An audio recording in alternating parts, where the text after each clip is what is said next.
యేసు రంగాన్ని పారిపోయారు. ఎన్ని దగులుబాజీ సాక్ష్యాలండి. వీటిని ఒకటికి రెండు సార్లు యూట్యూబ్ ఛానల్స్లో తిప్పి తిప్పి తిప్పి హిందూ దేవుళ్ళంటే దుష్టశక్తులు, హిందూ దేవుళ్ళంటే దెయ్యాలు అని చెప్పి క్రైస్తవుల మనసుల్లో విషాన్ని నింపి, వాళ్ళ మనసుల్లో అంత ద్వేషాన్ని నింపి, కేవలం హిందుత్వం మీదే కాకుండా భారతదేశం మీదే వాళ్ళు శత్రుత్వం పెంచుకునే స్థాయికి తీసుకెళ్తున్నారు లేదా?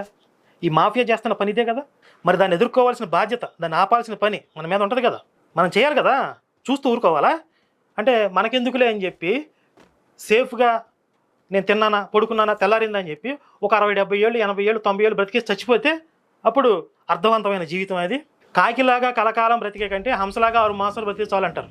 ఇలాంటి పాపిష్టి నా కొడుకుల్ని, ఇలాంటి మాఫియాని ఎండగట్టి ఎదిరించి కొంతకాలం బ్రతికినా కూడా అది అర్థవంతమైన జీవితం.